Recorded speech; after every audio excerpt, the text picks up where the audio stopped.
Hi, everybody. This is Layman Pascal on the Integral Stage, and I don't really know if this is an episode of our author series or our meta podcast series or our series on meta theorists, because Hemant Gupta, the co-author of Meditations of a 21st Century Hunter-Gatherer, host of the This Journey Dialogues, and an interview recommendation from our friend Brandon at the Enlightened Worldview Project, sort of has all these things going on. And that's the kind of ambiguous, overlapping liminal space that's right in our wheelhouse. So we're happy to have him here to update us on how his explorations have been going. Hello, Hemant. Wonderful. Thank you so much for that wonderful introduction, Layman. I'm excited and I'm thankful to you for gifting this opportunity and space. Well, why don't we start with this idea of the hunter-gatherer? What do you think is the importance of the archaic human experience to the world that's emerging in the 21st century? I can recall some of the earlier meditations I was doing on these things about 10 years back, and I would come across the usage of this thing called the information age, the knowledge era, the conversation economy, the attention economy, and stuff. And then I would ask myself as to what exactly are we doing? You know, when we say we are in this era, what essentially are we ending up doing? I realized that we are invariably just hunting and gathering a lot of information. So from hunting and gathering stuff to survive, which our hunter-gatherers used to do hundreds and thousands of years back, now we are hunting and gathering opinions and judgments and information and facts. So it felt to me that we are in some kind of a psychosocial savannah of sort, in the sense there was this wild, if you were to believe one arc of human evolution, that there was this wild that our ancestors inhabited, and then you started taming it to some extent, domesticate it to some extent, try to domesticate some of the nature's wilderness so that you get some kind of control, certainty, predictability for your own survival and fitness. And we did some job of it, good or bad. And then we started doing a lot of layers at the top of it when we started forming society, and there were rules and norms and incentives. And eventually I realized that there are a bunch of people who are directly interfacing with the physical space. The plumber, the mechanic, the electrician, the agriculturist, the gardener.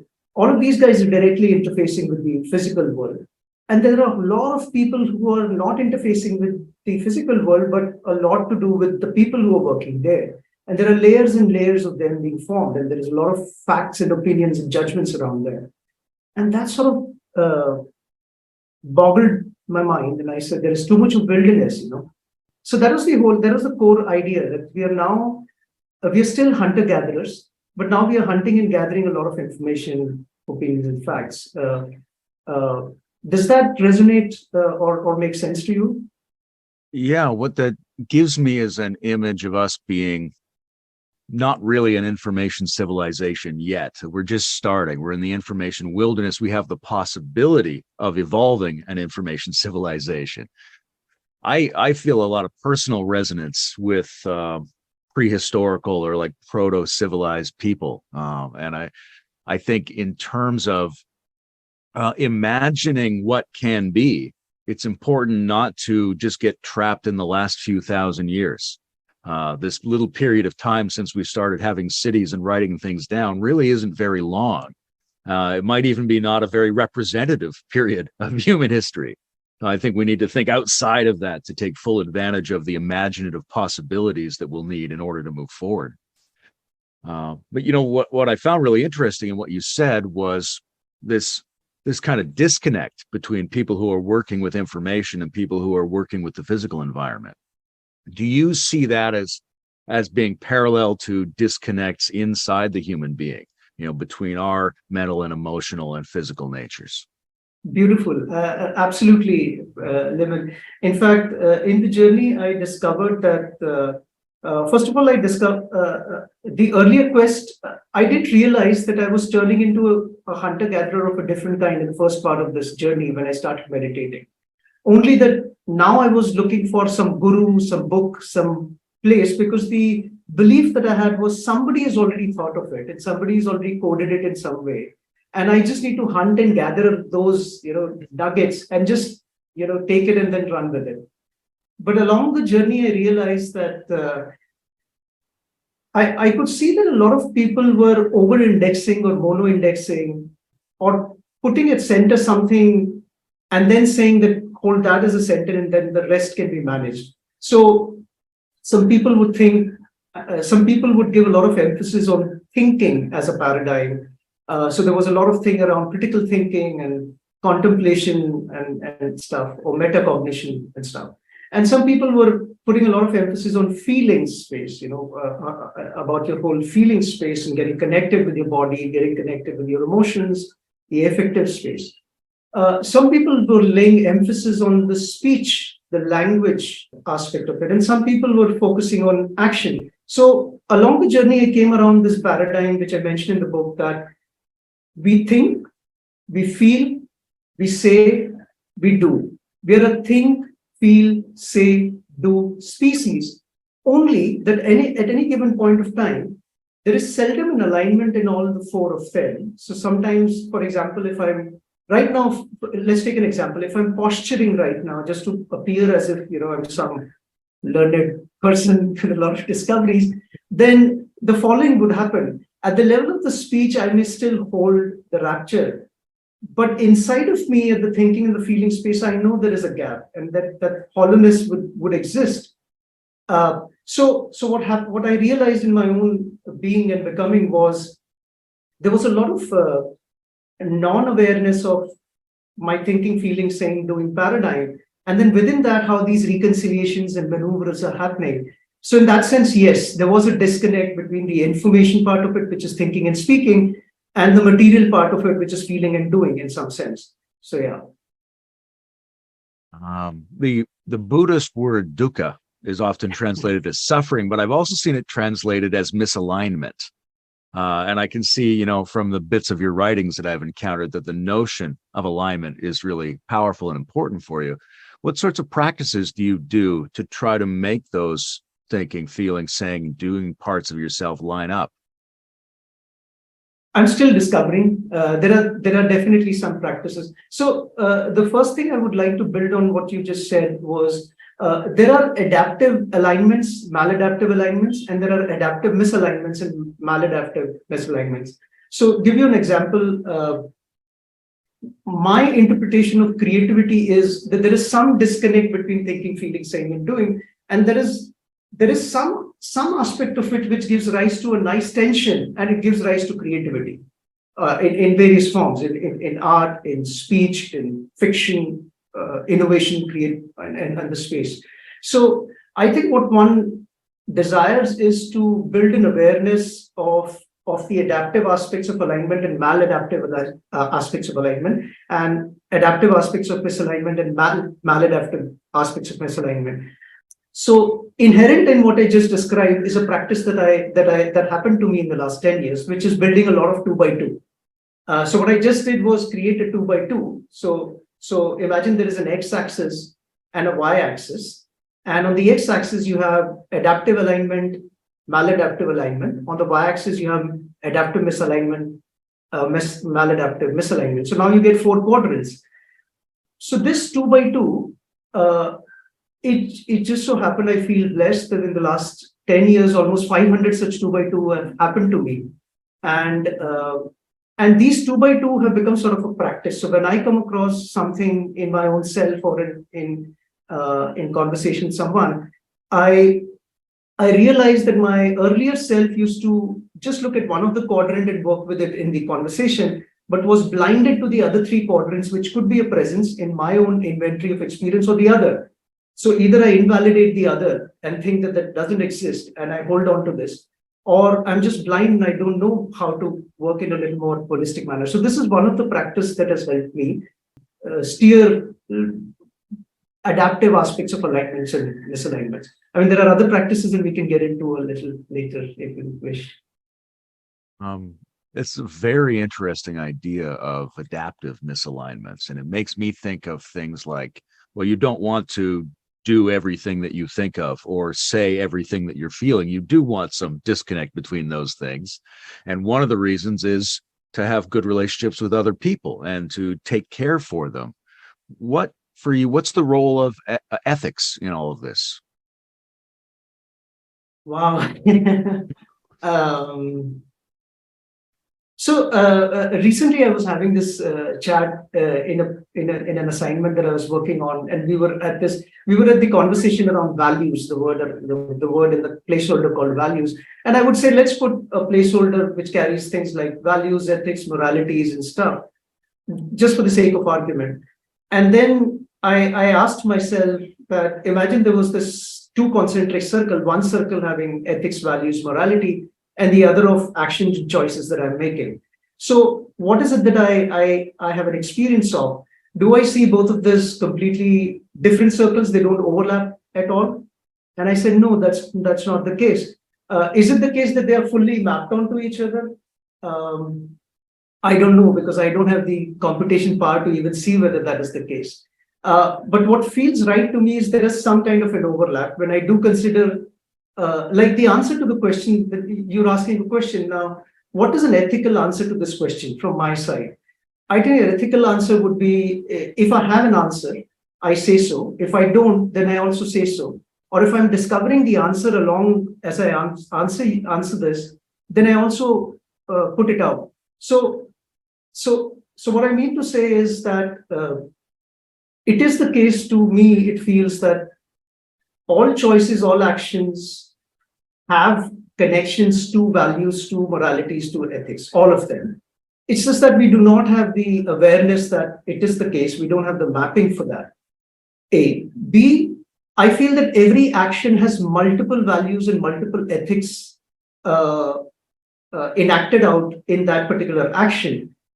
And it is also the case that there could be something which I write in the book called as values dissonance or ethics dissonance, where one ethics or one value could collide with another in the same action.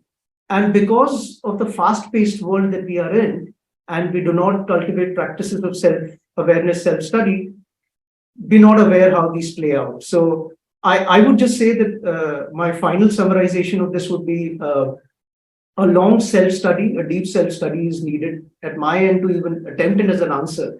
But these are my early findings. Yeah. Thank you. I like the integrity of that position. Thank you.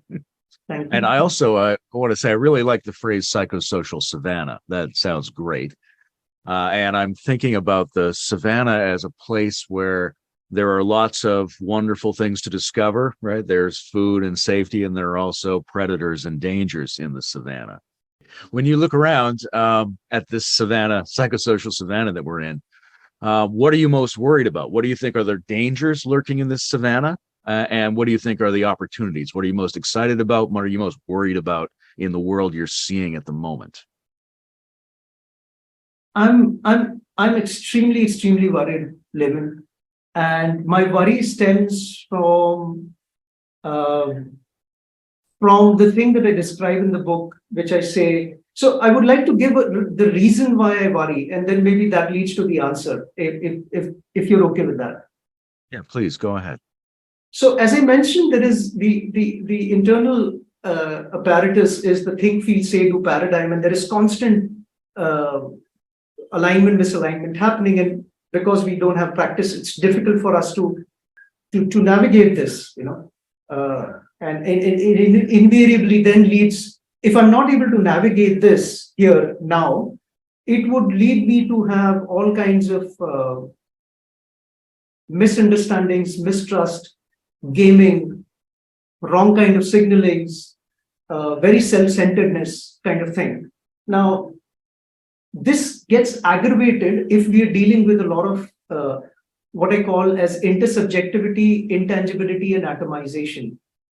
Intersubjectivity, in the book I mentioned about 101 examples of intersubjectivity. For example, the simplest is one man's right is another man's wrong.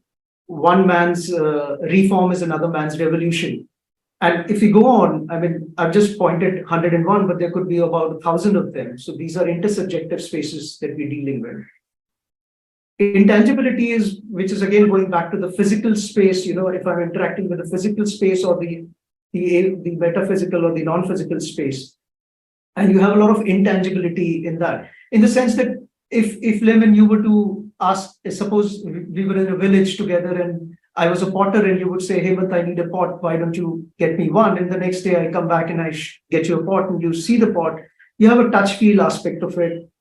You may still have some subjective element of it, but then we could, but now I think the layers of intangibility are way more than I think we are trained for, or we are training ourselves for. And the last aspect is the atomization part of it, which is the number of things that come together to produce things. Like even on this call, there are so many things that are just beautifully coming together to produce this wonderful conversation. And those things have to come together in a certain synchronized way. And if they don't, then the texture of this changes. So because of the increasing complexity of intangibility, intersubjectivity, and atomization, I believe that the task for a human being today is far more demanding than just 20 years back. And that gives me a lot of pessimistic chills, I would say. What about the other side? What makes you optimistic? I believe that beautiful souls like you and the ones who would be participating in this conversation are my biggest optimism and hope, because I believe that there are a lot of people in their own way are doing things right. In fact, I'm reminded 8 years back, we ran a very small social experiment called Thank You India. And it was a very simple experiment where the prelude to the experiment was we went to about 1,200 people and had long conversations with them. And these were everyday people, whom you meet on the streets. And we would get into slightly deeper conversation about what they feel about life and their experiences.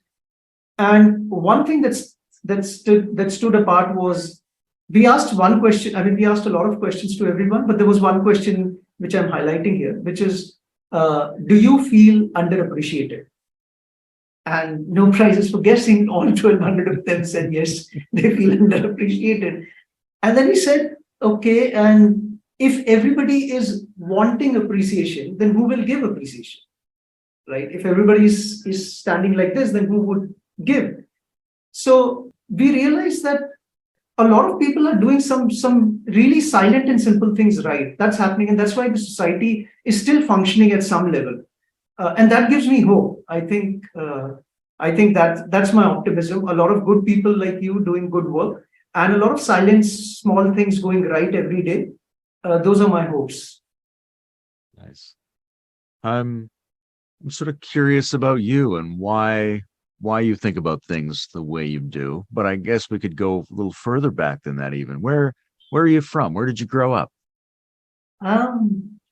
So I've been born and brought up in Bombay, which is now called Mumbai. Belong to a simple family. My dad and mom couldn't complete their education, so they brought us up. My dad was a hawker, and he worked extremely hard to bring the three siblings of us up. And so, yeah, I think I remember a lot of my early days seeing my parents work extremely hard to put food on the table. And I used to be lost in a lot of abstractions. I couldn't understand a lot of them. So I could say that for a good part of my life, I was miserably lost. And today I'm happily lost.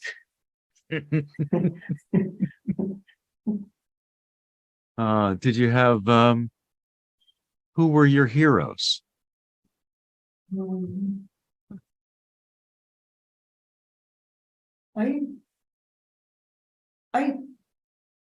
I can't point out to, actually there were many Layman, and along the journey, a lot of people actually groomed me. And I think if you see anything which is even worth mentioning in the conversation here, I think a huge credit goes to all my teachers.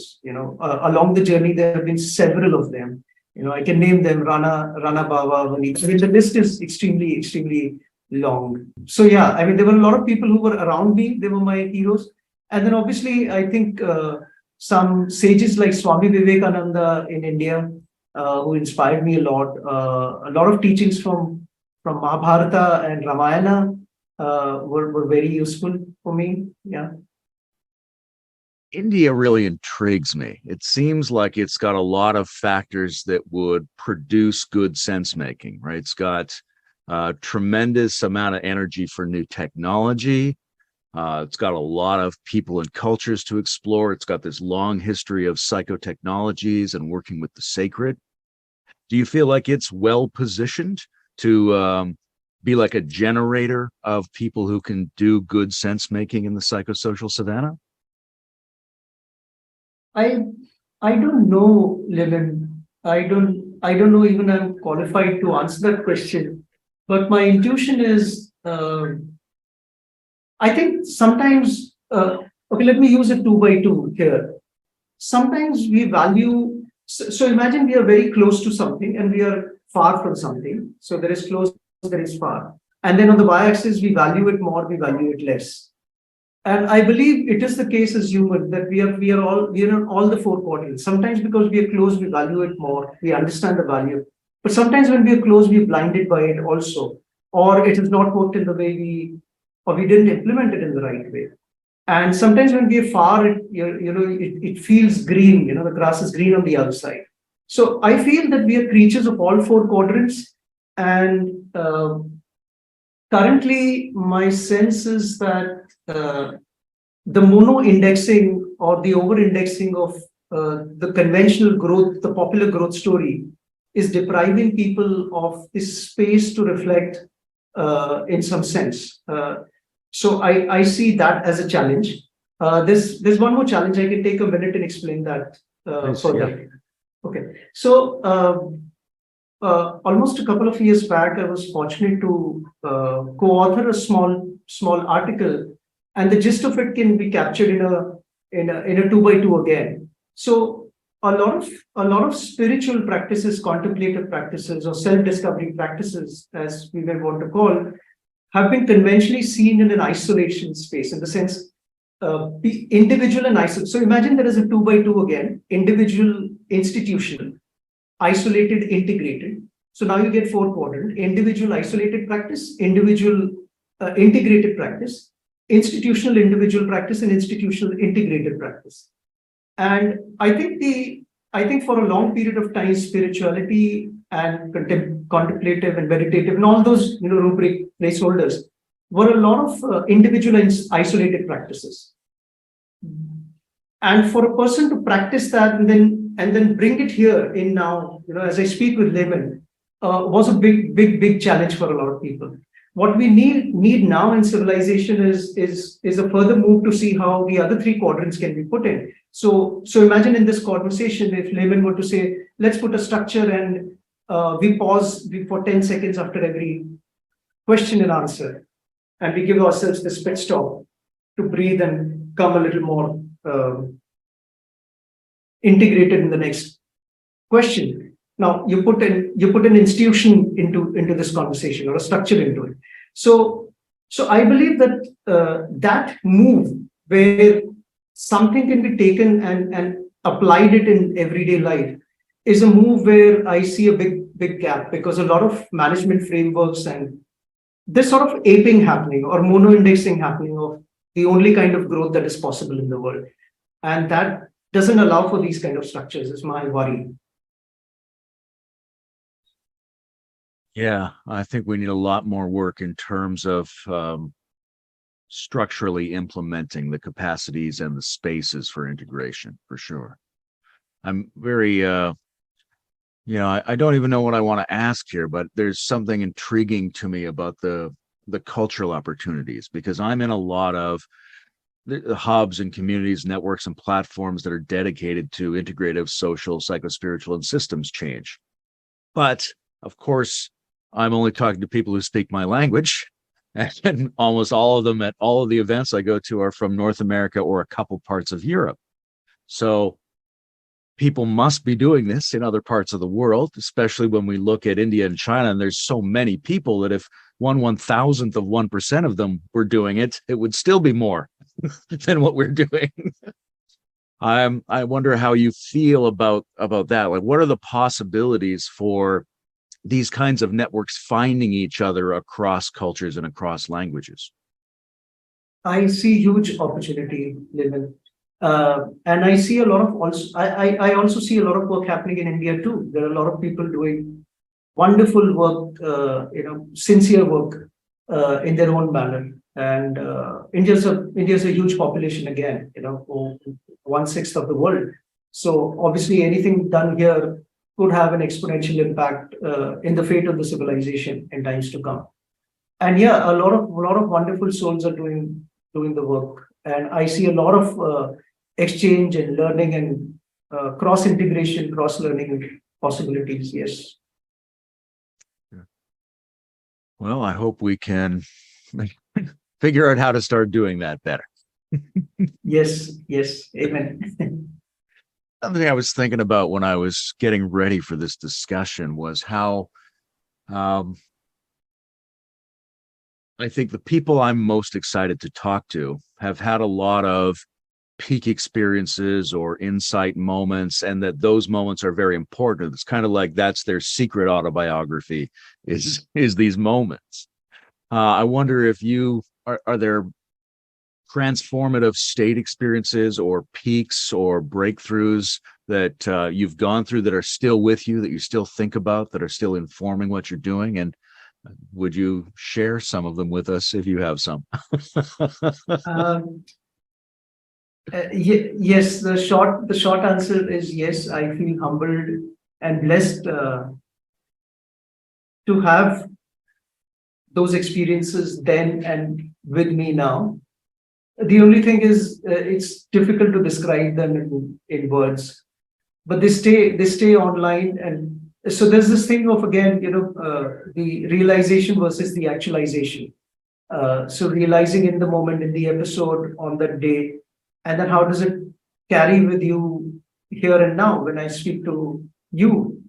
So my sense is that there have been these phases where there were intense realizations, but they couldn't translate into actualizations. I slipped a lot during actualizations, and there have been cases where the realizations have stayed and they've actually mediated the actualization when they were actualized. So I've had both in the journey. Yeah, that the actualization piece seems really important. In a way, it's the heart of the problem with education in general, because you can have the little peak experience of learning something, but can you assimilate that? Can you digest that into your life somehow? Beautiful. Yes. What do you have any guesses about the principles that allow assimilation and actualization to occur better? I don't have any. I don't have any. Okay. But I do feel the following, and going back to the think, feel, say, do rabbit hole. I think some people, like even in the ancient Indian philosophy, you find different schools. One of them is the Karma Yoga, which is an action orientation, an action-driven path. Action is the rabbit hole. One is Gyan Yoga, which is the knowledge path, the knowledge and the thinking as a rabbit hole. And one is the Bhakti Yoga, which is that which cannot be explained and unknowable. How you lean into it and immerse into it and have faith into it. So there is that path. And India's had all three for hundreds and thousands of years, and different people have found their path in different. In fact, we've also had cases where somebody starts in a particular thing and gets lost, or comes back and then goes to another path. So I feel that the rabbit holes could be from thinking, feeling, saying, or doing. The entry rabbit hole could be anything, but I think eventually in the journey, one would need to come back and integrate in the other three in some sense, and it's a dynamic, continuous, lifelong journey. So, yeah. Yeah, those different paths are fascinating because on the one hand, you think, well, if an individual has a certain temperament and a certain capacity, then they should find development and authenticity using that capacity. Your feeling is the core of your life, then move toward bhakti. Okay. But on the other hand, you might say, well, you already have that one. That's specifically the one you don't need to practice. You should be working on one of the other ones. Yeah, but that's also a valid point, and that's where perhaps then, which I feel, and I don't have anything to testify that, but I feel I think at some stage, whatever be the starting rabbit hole, you have to come back and align it to the other three. If you enter it from the thinking paradigm, it has to help you in the adaptive alignment and misalignment of the feeling, saying, doing. And if it's any of the other three, then the other three. And it's a continuous journey in that sense. Yeah. I watched a couple of This Journey dialogues. I see that you are exploring people and ideas. What kind of people would you say you're looking for? What are the characteristics of a person that you really want to have a conversation with on there? So I can come in at this from an there is a philosophy in India called the Neti theory of elimination. What you don't want, because and then you chisel that out. So I would say I would not want to have conversation with somebody who's not a listener, who doesn't listen. So in the sense, it needs to be an exchange of sorts. And we come into the process for co-sensing and co-discovery. Something new might come up, and I may be limited in my view, and I need to be corrected. I remember John Vervaeke talking about one of the things recently where he mentioned very beautifully that there is something called as opponent processing and adversarial processing. The opponent processing is, you're my best chance at self-correction, and I'm your best chance at self-correction. And I really like that. So I think, yeah, I mean, these are some of the things. But I'm open, I think I need to also develop skills to be able to engage people who talk differently and who think differently. So sometimes having some challenging people also would help. I guess I would learn a lot about myself. You mentioned John Vervaeke. He's one of my favorite people. And are you attending to him? Are you tracking him a lot? And who else are you tracking? Who are who are you seeing as important thinkers who you like to draw ideas from? I learn a lot, and I really, really am thankful to this platform where I sit across thousands of hours and thousands of miles away, and yet I have access to such wonderful people. You're one of them, Layman. Daniel Schmachtenberger, John Vervaeke, Jordan Hall, Jim Rutt.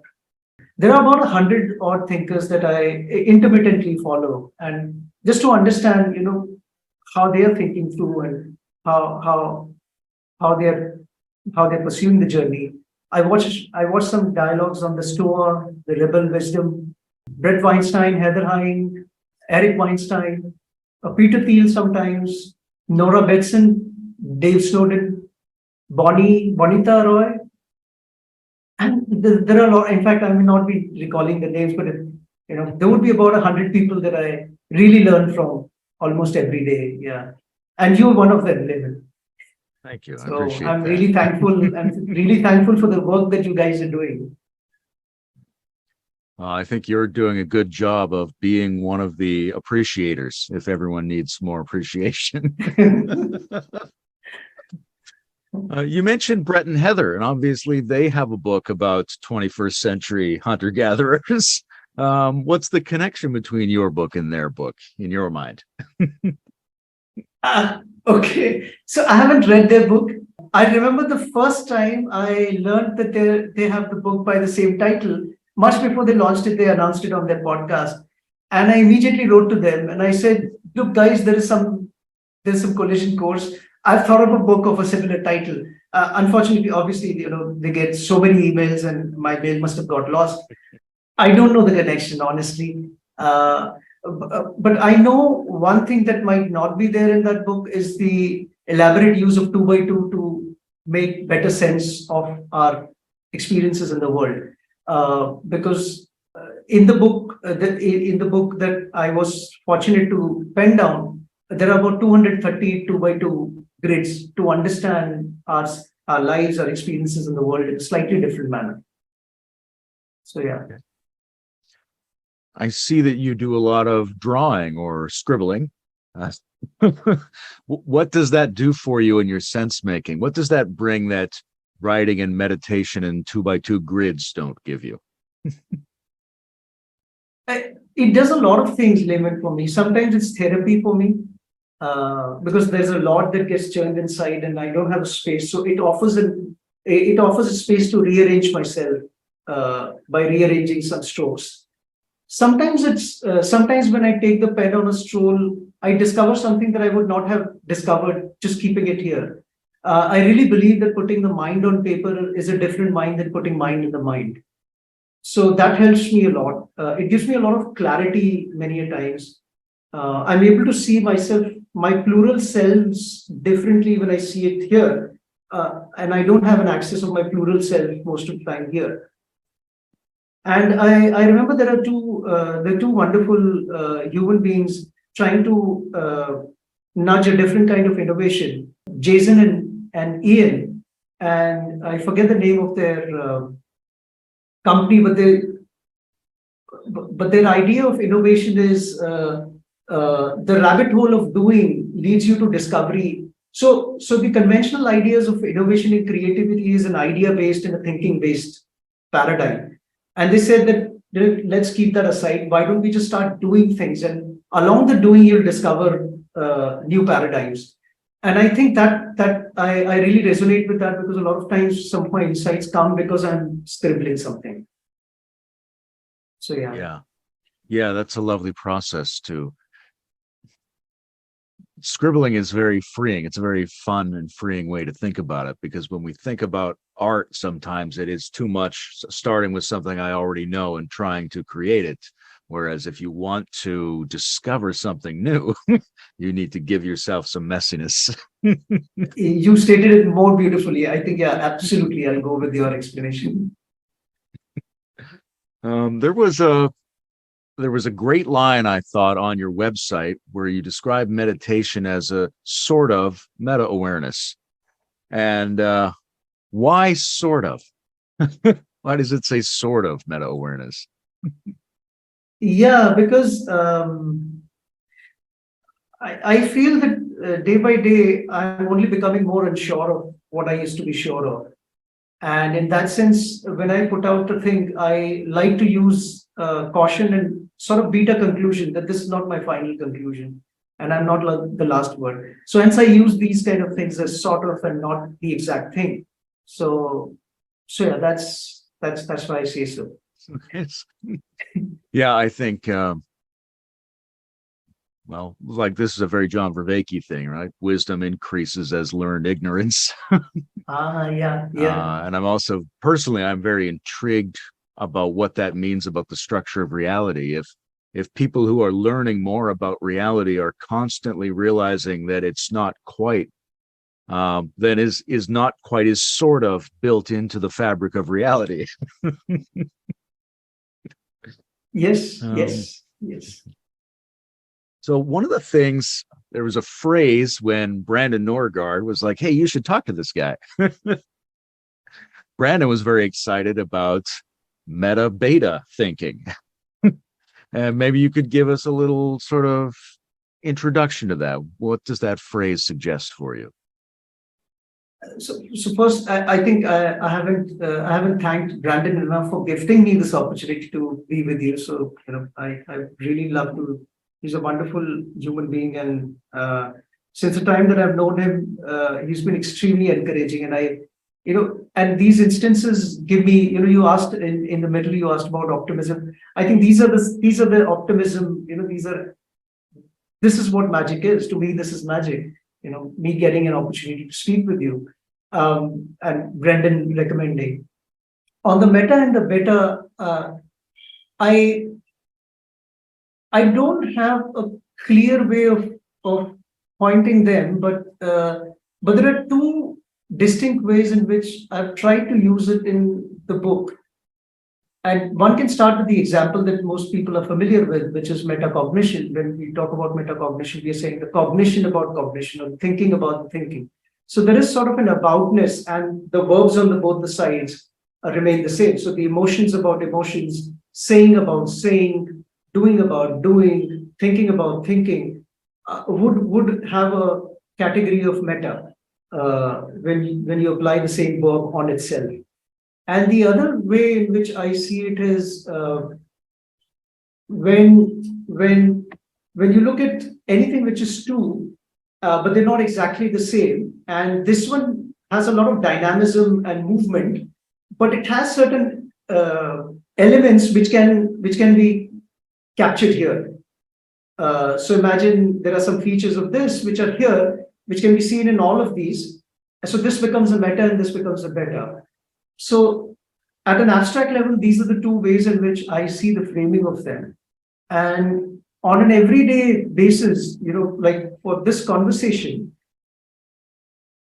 how I speak with you, how this conversation is going, is the meta version of the conversation happening. So suppose we were to now start having a conversation about this conversation, then that would be a meta move that we would make.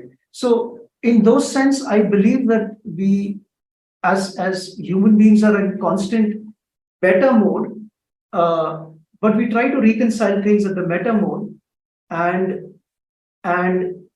we need to be aware of how these two are tinkering each other, and there is movement happening in both of them. I don't know whether that makes sense. Oh, that's great, because I think many people don't have very good capacity for metacognition, and people who do can get carried away with it, thinking that it's the answer to everything on its own. So I think it is important to remember that there's that dynamic relationship always going on, and that the meta and the beta, they may have information that the other one lacks. Like, just because you can extract some broader framing insights doesn't mean you have all of the pertinent information. Some of it might be in the original situation, and they're modifying each other as they go. Beautiful. I totally agree with that. What's your sense of AI? Obviously, this year, people are becoming very concerned at how fast the situation is accelerating. What's your sense of it? Are you intrigued, concerned? Do you see new entities arising here, or is it just another permutation of technology? How radical is the situation? I'm still learning on this. In fact, I'm thankful to some of the dialogues I've seen from Jordan Hall, Eliezer Yudkowsky, Robin Hanson. Lex Friedman had a couple of interesting guests. Econ Talk host Russ Roberts had some interesting conversations on AI, and they have been really helpful for me. Sam Harris and these guys and they're helping me a lot in my thinking on this. I feel the following. In fact, I attempted to write about this in the book in some way. I didn't do justice to it. But it goes back to the information economy or the information age, where I began the hunter-gatherer journey. I feel if we over-index our existence to this thing called intelligence and information, and try to further mono-index or over-index it into a certain way in which it can function in the service of growth or GDP, then I think it could be a trap, and it may not work out equally for all the individuals and groups in the world. And we may have cornered a lot of, we may have concentrated a lot of power in the hands of few, political, economic, social power in the hands of few, or made it that much more difficult for other people to realize other potentials in their lives. That's my biggest worry, Layman. Yeah, I think I will leave it there right now. What do we do to address that? Can we generate alternative versions that don't concentrate power so narrowly? Or can we generate artificial wisdom devices to go along with artificial intelligence tools? Do you think it's possible to make more fair, more distributed, wiser, safer versions of these tools? I don't know. I don't feel qualified to answer this. If I were to just take a shot at it from another angle, and if I were to abstract it in the following manner, that every time a paradigm shift happens in civilization, and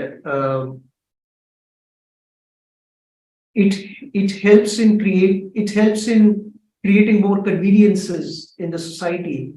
How does it pan out, and how is this different from that? Or there are aspects of this more concerning. I see the task in front of us is even more steep with the advent of AI, and not easier, because two things. One, it will put that much more demand on people to be able to cultivate their attention, their ability to train attention and maneuver their thinking, feeling, saying, doing paradigm, with so much of atomization choices happening along the journey. Sorry, I don't have an answer, but this is what I'm rambling right now.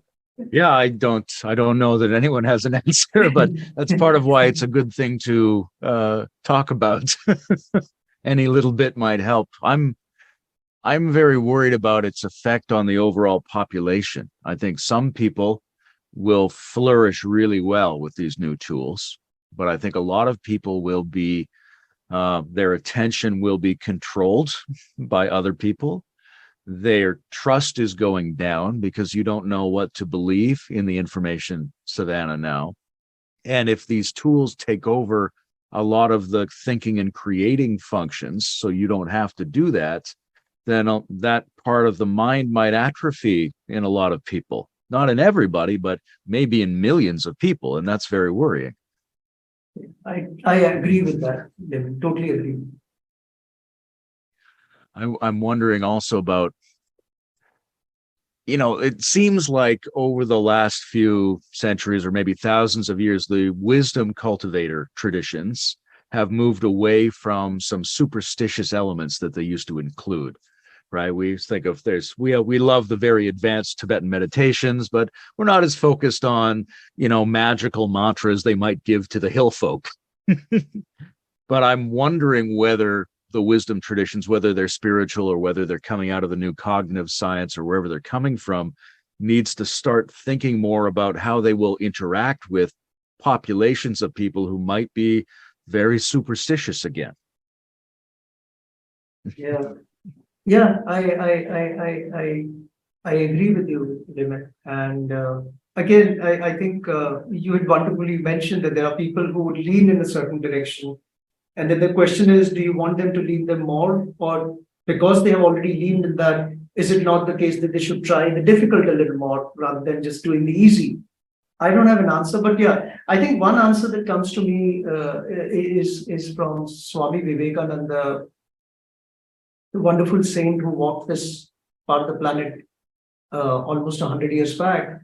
And he actually, towards the end of his life, he lamented a couple of things, which is, so he would call them as Satshakti and Sangathan.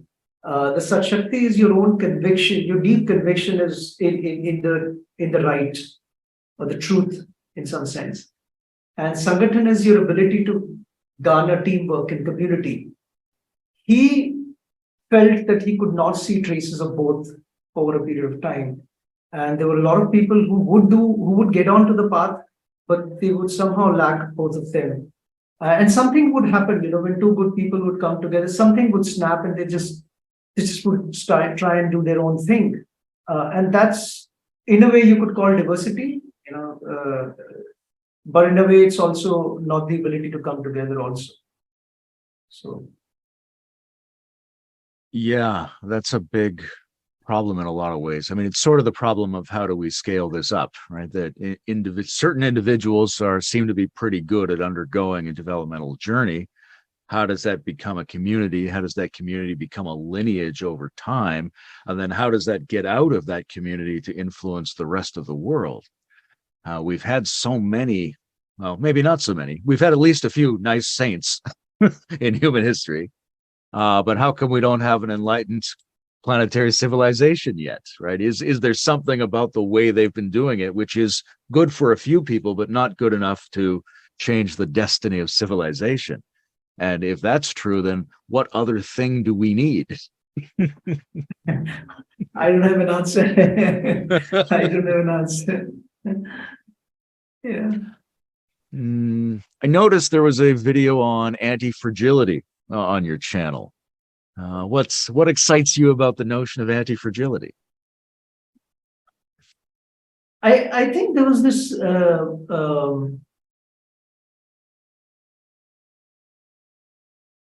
I mean, again, going back to the two by two kind of thing, there are things that we find easy to do, easy to comprehend. There are things difficult to do, difficult to comprehend. And then if I just take a step back and I ask myself, it's easy to do the easy, but it's difficult to do the difficult. So do I grow over a period of time by just doing the easy and leaning more towards community and practices and people who are easy? Or do I also push myself a little bit and do the difficult? So, and when you try and pursue both, you also live in a society and a civilization, and there are people around you, there are rules, norms, and incentives that put a structure where you can perform and you can get your stuff. And time and again, you find that things are not as predictable, so you come back with a lot of either tinkering to do or failures. And if you're not used to doing the difficult and learning to be more comfortable with the difficult, you become more fragile and give up and then turn into a lot of blame game and self-serving kind of thing. So in that sense, I think the anti-fragility or the disciplined approach is needed. That's my initial thing that comes up, but I think that it's been quite some time that I put out that video, and I may not be on top of what exactly I was saying there, but this is what comes to my mind right now. What came up for me hearing you say that was about essentially the climate, the ecological situation on the planet, and how you might think about that with a 2x2 grid, because we need to correct some things, but on the other hand, we might need to adapt to some things. How do you think about the global ecological situation? So in the book, I write something called as meta problem, and within that there are a few 2x2 that are mentioned. So there are some current questions and eternal question, current answers and eternal answers. And I think there are some questions to which they were not a question earlier. So for example, what's your password is a current question. It was never a question thousands or even 100 years back. So it could have a current answer. But password is connected to trust in some sense, trust and security in the society, your own trust in your own self and your future. And that's an eternal question, and there has to be some eternal approaches. So when I see it from that rubric, I see that there are some local problems, local solutions, and global solutions. So I see climate as a global problem, which requires both local and global solutions. And yeah, that's the immediate thing that comes to my mind. Yeah, I think getting that mixed up is one of the bigger problems.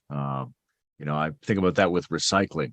We've, at least in North America, we've very well adapted to doing this sort of sorting our paper and glass, which is a pretty local solution that isn't really having any effect on the global situation. Yes.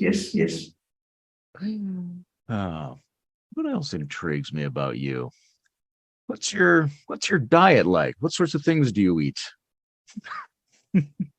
I cheat a lot, actually. I promise and fail so many times. I say I won't do it, but I end up doing it. But I'm improving. So it's a general diet that we have here my native place is a state in North India called Rajasthan. It's a desert. It's the largest desert in India. And the diet there is pretty fat heavy. You have a lot of ghee, which is, fat, a good fat in that sense, and a lot of carbohydrate, a lot of protein. So it's a pretty rich diet. I do have it very frequently. So I drink a lot of water. Yeah, but I want to learn because I'm sensing that in my body there are days when I have a certain kind of food, and the next days the texture of the presence is very different. So I want to move more towards fruits and seeds and less carb and less fat kind of diet. Yeah. Years ago, I saw an Indian cooking show, and it was in a desert area. Maybe it was Rajasthan. I don't know, but they buried a goat wrapped up in leaves under the sand in like a cooking pit, and then like went away all day and came back and dug it up and unfolded the leaves and ate this whole goat. It was very exciting. Okay. Yeah. So yeah, there might be. I've been from childhood. I've been a vegetarian. So and not that I consider one as right or the other is wrong, but that's how my lifestyle has been since childhood. So yeah, I've never had the fortunes of that experience that you mentioned. Yeah, I think the vegetarian thing was one of the things that made me curious. And so for your whole life, you haven't eaten animals. For my whole life, I grew up on a farm. So we would raise them and kill them and raise them and kill them, which is a very strange relationship. And now there are some animals I definitely don't eat. And that category gets bigger over time. And it has to do partly with my appreciation for how much is going on inside them.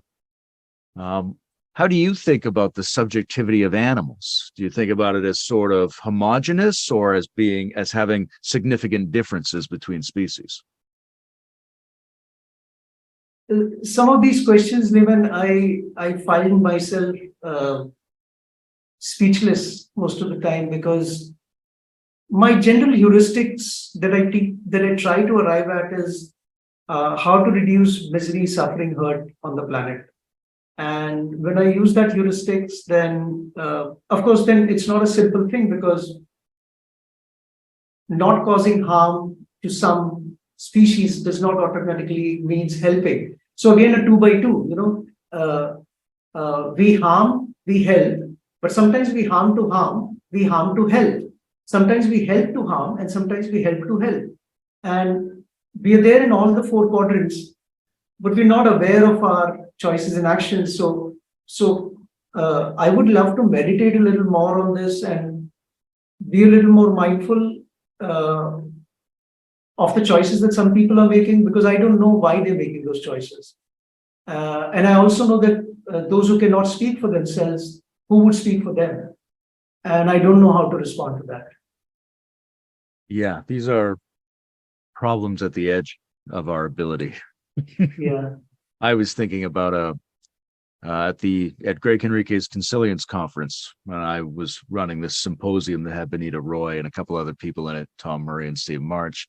We were very focused on the hurt that can come from trying to help.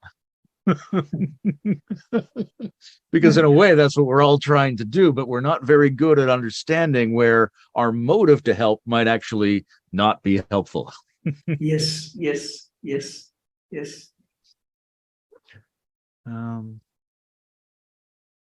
Other than us just having a good time together, what's the best possible outcome from this interview?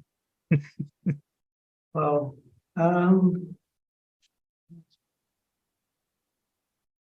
I think if this increases the hope and optimism, and people believe that there are some more people trying to do things or thinking in the right direction or thinking for the betterment of beyond themselves, if that moves a little, I think that would be good to achieve.